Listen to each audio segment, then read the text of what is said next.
DLF સાથે strong set of numbers, ઘણા સારા numbers બતાવી રહ્યું છે.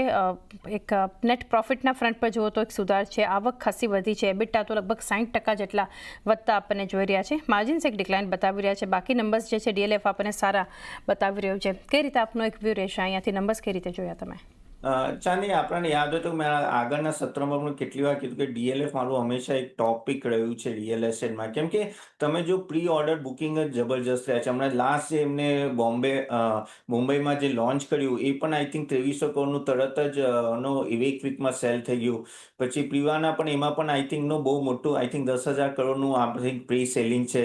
ઓલરેડી એ લોકોએ આ ગયા ક્વાર્ટરમાં ઓલમોસ્ટ 25,000 કરોડનું પ્રી સેલિંગ કર્યું ને હજી પણ ઓર્ડર બુક જે આગળના પ્રોજેક્ટ છે ઓલમોસ્ટ 50,000 કરોડથી વધારેના છે. તો આ બધું દેખાય છે કે સ્ટ્રોંગ ઓર્ડર બુક છે. હા, માર્જિનમાં એક ઘટાડો છે જે હું એગ્રી કરું છું કે આગળ થઈને એ લોકો એના પર કામ કરશે. પણ જે રીતે એ લોકોનું જે બીજું જે છે ડીસીસીડીએલ, જ્યાં રેન્ટલ પ્રોપર્ટી આપે ત્યાં પણ રેન્ટલમાં થોડું ઇન્ક્રીમેન્ટલ થયું છે.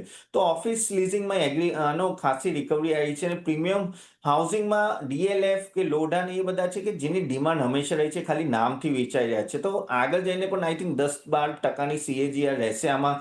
અને રિઝલ્ટ સારા છે. ઓવરઓલ તમે જો તો સારા જ રિઝલ્ટ છે. માર્જિનમાં થોડું કામ કરશે. અને જે મેનેજમેન્ટ બોલી પણ રહ્યું છે એ કહે છે કે માર્જિન થોડા 2027 સુધીમાં સ્ટેબિલાઇઝ થશે. પણ જો અગર રેવન્યુ આવતું રહેશે તો વાંધો નહીં આવે. એટલે મારા હિસાબથી ડીએલએફ હજી પણ ટોપ પીક છે.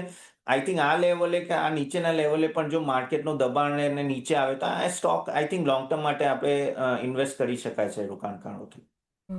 લોંગ ટર્મ માટે કરો.